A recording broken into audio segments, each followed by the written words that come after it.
नमस्ते दोस्तों, मैं हूँ रूपाली और आप देख रहे हैं मिस मूवी एक्सप्लोर। और मैं लेकर आई हूँ आपके लिए एक ऐसी मूवी जो फैंटेसी से भरी है और मूवी का नाम है अवतार the way of water. Friend, movie शुरू करने से पहले चैनल को सब्सक्राइब नहीं किया है तो प्लीज सब्सक्राइब, लाइक और शेयर कीजिए। नई वीडियो की नोटिफिकेशन पाने के लिए बेल आइकन को जरूर दबाइए। अवतार मूवी का पहला पार्ट अगर आपने नहीं देखा है तो डिस्क्रिप्शन में दिए गए लिंक पर क्लिक कर पहला पार्ट जरूर देखें। तो बढ़ते हैं मूवी की ओर।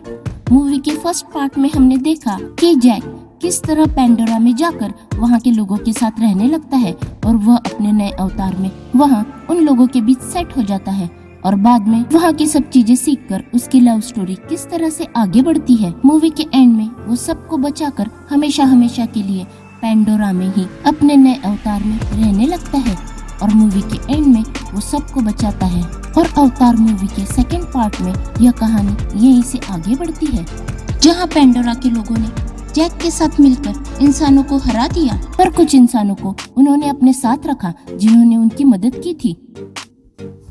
और फिर जैक और नेत्री की लव स्टोरी आगे बढ़ी और धीरे धीरे कुछ साल बीतने के बाद उन्हें 3 बच्चे होते हैं।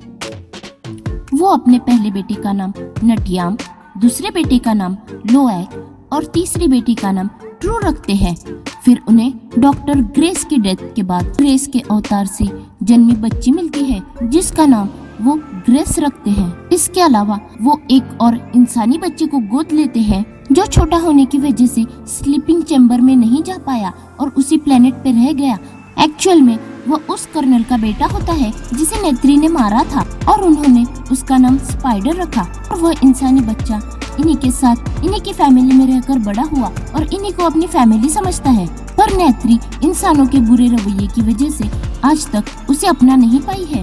वो उसे उन्हीं की तरह मानती है। सारे पेंडोरा वासी भगवान एवा को अपनी देवी मानते थे और उन्हें अपना जीवन समर्पित कर खुशी खुशी रहने लगे थे। और जैक ने एक अच्छे पिता की तरह अपने बच्चों को तीर चलाना, शिकार करना और दुश्मनों से मुकाबला करना सिखाया और इस तरह खुशी खुशी उनका जीवन चल रहा होता है। पर एक दिन जैक को आसमान में एक बहुत बड़ा तारा चमकते हुए दिखाई देता है और थोड़ी देर में पता चलता है कि वह तारा नहीं, एक स्पेसशिप है। और स्पेसशिप का मतलब एकदम साफ था कि फिर से इंसान पेंडोरा पर हमला करने आ चुके हैं। और एक के बाद एक कई स्पेसशिप लैंड होने से वहाँ पे धमाका होता है और धमाके से जंगल में आग लग जाती है और आग की वजह से सारे पेड़ पौधे, जानवर सभी नष्ट होने लगते हैं। और अब स्पेसशिप से कई बड़े बड़े एडवांस रोबोट बाहर आते हैं। इंसान अपनी पहली हार के चलते अब बहुत सारी आधुनिक मशीनों के साथ और पूरी ताकत के साथ यहाँ पे आए होते हैं और सब कुछ बहुत बुरी तरह से तबाह हो रहा होता है। और ये सब देख नेत्री और जैक भी हैरान होते हैं पर बेबस होते हैं। इसके बाद हम एक लैब देखते हैं जहाँ एक अवतार जागता है और वह उसी कर्नल का होता है जिसे नेत्री ने मारा था। एक्चुअली कर्नल की मौत से पहले ही उसके डीएनए और उसकी मेमोरीज को साइंटिस्ट ने एक हाईटेक चिप में प्रिजर्व कर लिया था। और कर्नल की मौत के बाद उन्होंने एक अवतार बनाया जिसमें कर्नल की सारी मेमोरी और डीएनए को डाल दिया गया और फिर उसका क्लोन बनाया गया और इसी तरह कई सैनिक बनाए गए। और इस पूरी टीम का एक ही काम था, जैक सुली को पकड़ना और किसी तरह से मारकर अपना मकसद पूरा करना। और इस तरह मूवी आगे बढ़ती है और हम देखते हैं कि जैक अपने पेंडोरा वासियों के साथ इंसानों की एक ट्रेन पे हमला कर देता है और उस ट्रेन में से कई आधुनिक हथियारों को लूट लेते हैं। और मूवी में हम आगे जैक के दोनों बेटों को पंछियों पे उड़ते हुए देखते हैं जो कि अब काफी बड़े हो चुके हैं और उन्हें दुश्मनों पर नजर रखने का काम दिया गया था, पर वे वह काम छोड़कर नीचे आ जाते हैं और हथियार लूटने लगते हैं। पर अचानक से ऊपर से हेलीकॉप्टर के एक हमले से जैक का बड़ा बेटा घायल हो जाता है पर वह बच जाता है। और इधर कर्नल अपनी टीम के साथ पेंडोरा के एक बेस पे पहुंचता है और वहाँ एक लेडी जनरल उन्हें बताती है कि अब पृथ्वी पर रहने के सारे संसाधन खत्म हो रहे हैं और उन्हें पेंडोरा को इंसानों के रहने लायक बनाना होगा। पर जैक के चलते ये पॉसिबल नहीं, इसलिए वह कहती है कि जैक को अब खत्म करना ही होगा। वे कहीं पहाड़ों के बीच छुपकर हमारी टीम पर हमला करते हैं। फिर कर्नल और उसकी टीम जैक को ढूंढने के लिए जंगलों में निकल पड़ती है और तभी वहाँ जैक के बच्चे उन्हें देख लेते हैं और वे जैक को खबर कर देते हैं और जैक उन्हें वहाँ से चुपचाप निकलने के लिए कहता है। पर तभी कर्नल के साथी जैक के उन बच्चों को पकड़ लेते हैं और उन्हें किडनैप कर अपने साथ ले जाते हैं। पर तभी नेत्री और जैक वहाँ पर आ जाते हैं और कर्नल के सारे सैनिकों को मारने लगते हैं और किसी तरह अपने बच्चों को वहाँ से छुड़ा लेते हैं। पर इस दौरान वे स्पाइडर को नहीं बचा पाते और कर्नल स्पाइडर को उठाकर अपने साथ ले जाता है और यहाँ कर्नल को ये पता चल जाता है कि स्पाइडर उसी का बेटा है। और इधर जैक नेत्री से कहता है कि हमें अपने परिवार के साथ इस कबीले को छोड़ के जाना होगा, क्योंकि कर्नल की टीम सिर्फ हम ही को ढूंढ रही है और मैं नहीं चाहता कि हमारी वजह से बाकी कबीले वालों को परेशानी हो। और इधर कर्नल और उसकी टीम स्पाइडर को बहुत टॉर्चर कर रहे होते हैं ताकि वह उन्हें जैक के बारे में बताए, पर जैक उन्हें कुछ नहीं बताता। पर कर्नल उसे बताता है कि वही उसके पिता का क्लोन है और वो स्पाइडर को वहाँ से फ्री होने के बदले में अपने साथ जाने के लिए मनवा लेता है। और इधर जैक किसी और को कबीले का मुखिया बनाकर वहाँ से अपनी फैमिली के साथ निकल जाता है। वे अपने पंछियों पर बैठकर किसी और कबीले की खोज में आगे निकल पड़ते हैं। कई सारे समुद्र और जंगलों को पार करते हुए वे एक ऐसे आइलैंड पे जहाँ पहुँचते हैं जहाँ के लोग जमीन और पानी दोनों में आसानी से रह सकते हैं और उनका बॉडी लुक भी जैक और नेत्री से काफी अलग होता है। और वहाँ के लोग जैक के फैमिली की पतली बॉडी और लंबी पूंछ देख उनका मजाक उड़ाने लगते हैं। पर तभी वह उस कबीले का मुखिया आ जाता है और वो जैक के बारे में जानता है। जैक उससे अपनी फैमिली के साथ वहाँ रहने के लिए रिक्वेस्ट करता है, पर वो कहता है कि यह पॉसिबल नहीं है क्योंकि वे लोग अक्सर पानी में रहते हैं, पर जैक और उसकी फैमिली जंगलों में रहकर पली बड़ी है और इसलिए उनका यहाँ रहना पॉसिबल नहीं। पर जैक उनसे रिक्वेस्ट करता है कि वह उनके सारे तौर तरीके सीख लेंगे और वह अपनी फैमिली की सुरक्षा की वजह से वहाँ रहना चाहता है। और तब कबीले का सरदार उन्हें वहाँ रहने की अनुमति दे देता है और जैक की फैमिली को वहाँ के तौर तरीके सिखाने की जिम्मेदारी वह मुखिया अपने बच्चों को देता है। और मुखिया के बच्चों के साथ जैक के बच्चे पानी में तैरना सीख जाते हैं और वे लोग पानी में रहने वाले जानवरों की सवारी करना भी सीख जाते हैं। एक बार समुद्री क्रिएचर की सवारी करते करते जैक का बेटा पानी में नीचे गिर जाता है और ये देख वो सब लोग हंसने लगते हैं। सच तो ये सब सीखते हुए उनके सामने काफी दिक्कतें आती हैं, पर धीरे धीरे वे सब सीख जाते हैं। और इधर कर्नल अपने बेटे स्पाइडर को लेकर एक उड़ने वाला पंछी अपने लिए चुनने जाता है ताकि वो जैक के साथ बराबरी का मुकाबला कर सके और आखिरकार वो एक पंछी को अपने बस में कर ही लेता है। और उधर एक दिन उस कबीले के मुखिया का बेटा जैक की बेटी किरी की पूंछ को पकड़कर उसका मजाक उड़ाने लगता है और ये सब देख जैक का बेटा लोएक वहाँ पर आ जाता है और उसका कबीले के मुखिया के बेटे के साथ झगड़ा हो जाता है। पर यह बात जब जैक को पता चलती है तो वो अपने बच्चों को समझाता है और उनसे कहता है कि हमें यहाँ सबके साथ मिलजुल कर रहना होगा। और वह लोएक को मुखिया के बेटे से माफी मांगने के लिए कहता है और इस बात पर लोएक उससे माफी मांग लेता है।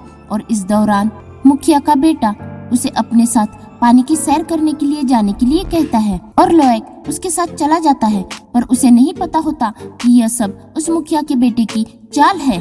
और जब लोएक मछली पकड़ने के लिए उनके साथ जाता है, मुखिया का बेटा लोएक को मछली पकड़ने के लिए भेजता है और खुद अपने दोस्तों के साथ घर चला जाता है। और थोड़ी देर बाद लोएक को पता चलता है कि वह इतने बड़े सुनसान समंदर में अकेला ही रह गया है। पर तभी शार्क की तरह दिखने वाली एक फिश उस पर हमला कर देती है और उसे खाने के लिए उसका पीछा करती है। लोएक अपनी जान बचाने के लिए समंदर में पत्थरों के बीच से भागने लगता है, पर वह फिश उसका पीछा ही नहीं छोड़ती और पानी में बहुत देर रहने की वजह से उसे घुटन होने लगती है और वह तेजी से सतह की तरफ जाने लगता है। पर वह मछली फिर से उसके सामने आ जाती है और जब वो उसे खाने ही वाली होती है, पर तभी एक व्हेल की तरह दिखने वाली फिश उस पर हमला कर देती है और उस मछली को मार डालती है। पर तब तक लोएक ऑक्सीजन की कमी की वजह से डूबने लगता है। पर थोड़ी देर बाद जब उसकी आँख खुलती है तो वह खुद को उस बड़ी सी व्हेल मछली के पीठ पर पाता है और वो उस बड़ी सी फिश को अपनी जान बचाने के लिए शुक्रिया करता है। पर तभी वह देखता है कि एक बड़ा सा हुक उस बड़ी सी फिश के पंख में फंसा हुआ होता है और वह उसे निकालता है और फिर दोनों में दोस्ती हो जाती है।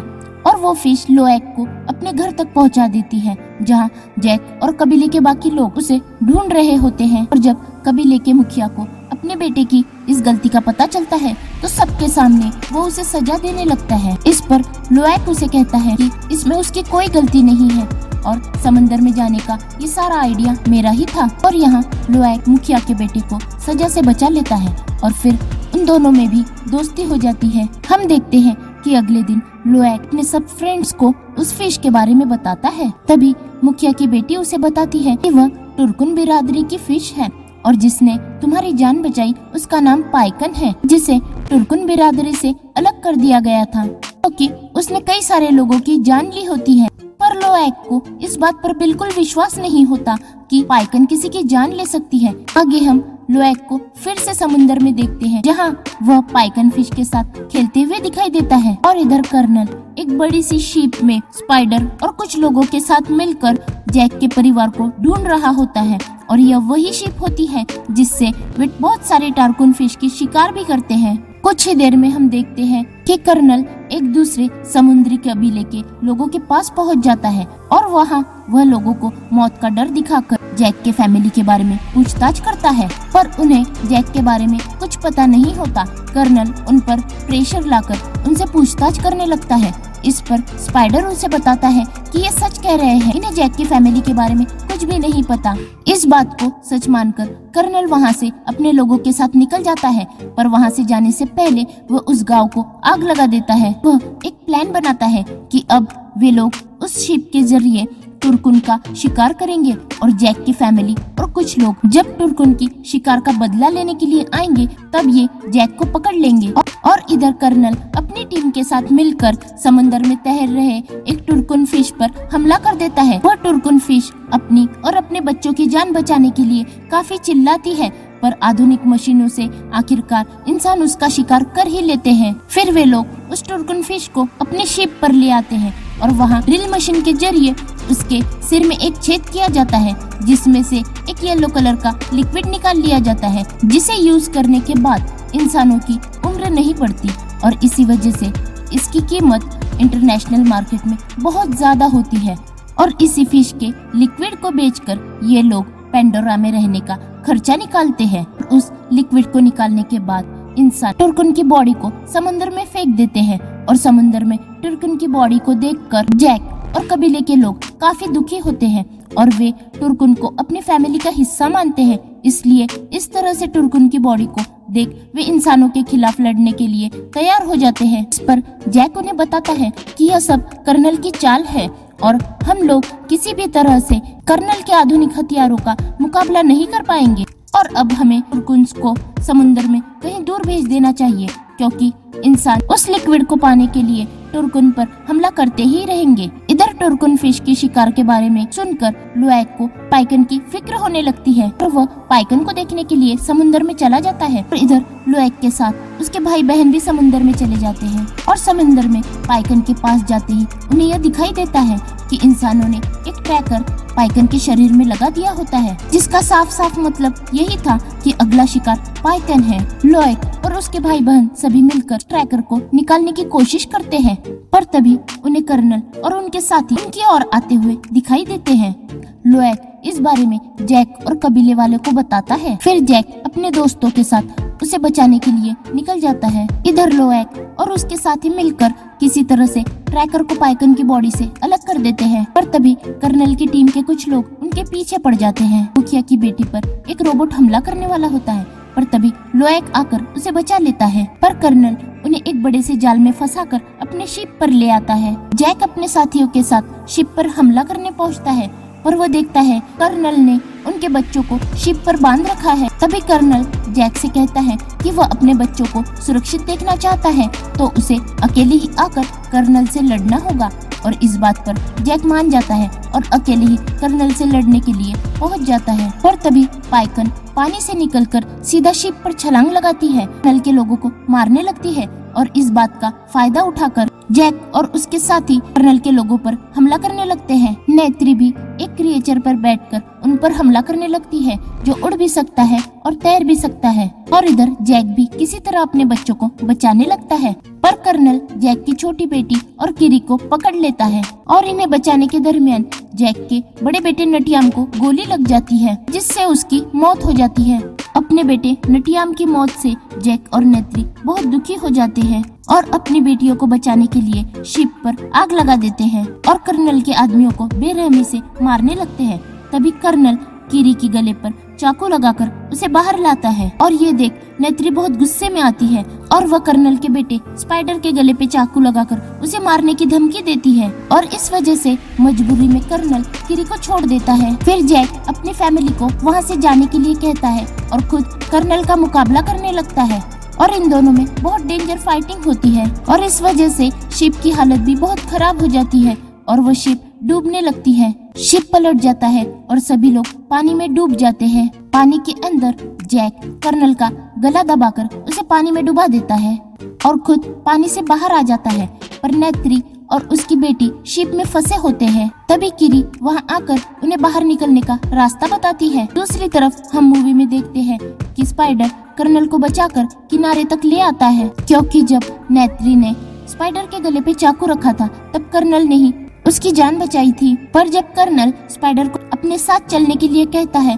तो स्पाइडर इनकार कर देता है और पानी में छलांग लगाकर फिर से जैक और अपनी फैमिली के पास लौट आता है, जिसे देखकर जैक भी बहुत खुश हो जाता है। और इसके बाद जैक अपने बड़े बेटे नटियाम की बॉडी को अपने भगवान एवा को समर्पित कर देता है और फिल्म के अंत में जैक अपने परिवार के साथ इसी कबीले में रहने लगता है और इसी के साथ यह मूवी यही खत्म हो जाती है। Thanks for watching.